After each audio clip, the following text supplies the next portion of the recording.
rien du tout. Vas-y alors, on improvise. C'est pas ma spécialité.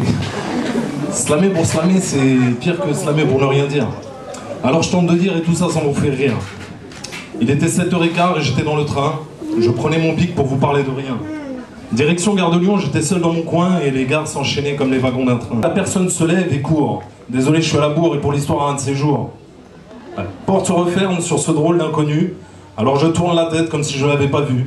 Aucun commentaire dans ce wagon perdu et les gens font semblant de n'avoir rien entendu. J'arrive Gare de Lyon, c'est une vraie fourmilière et les gens s'y déplacent à la vitesse de la lumière. J'aimerais me speeder pour pouvoir le faire, mais bon, je suis bien mieux à marcher comme un vieux pépère.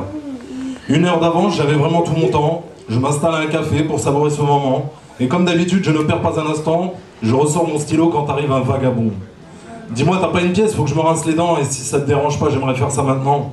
Je suis désolé mon pote, j'ai tout donné, j'ai plus d'argent. Mais bon, vas-y, tu me déranges pas, tu peux squatter un instant.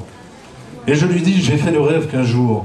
Et là, le clochard se lève et court. Désolé, je suis à la bourre et pour l'histoire, un de ces jours. La porte se referme sur ce drôle d'individu. Alors je tourne la tête comme si je l'avais pas vu. Aucun commentaire dans ce café perdu et les gens font semblant de n'avoir rien entendu.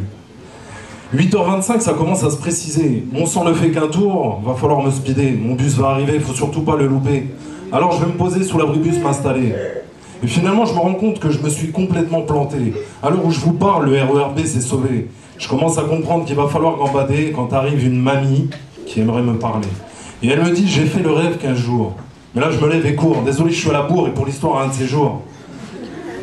Arrivé à cette porte, je me suis arrêté et bizarrement, j'avais honte de n'avoir pas écouté. J'y suis retourné et je me suis installé. Elle s'est approchée et elle m'a bien regardé. Un conseil bien précieux, elle m'a prodigué. Il vaut mieux murmurer pour vous faire écouter. Ainsi, les gens prêtent l'oreille et évitent de parler. Puis elle se lève et tente de courir. Au bout de quelques mètres, elle se met à rire. Son visage me fait peur et me force à fuir. Franchement, parler pour parler, c'est pire que ne rien dire. Mais en fait, j'allais oublier le plus important. Cette vieille dame, comme moi, avions rêvé, tout simplement, qu'un jour, on nous écouterait. Bravo!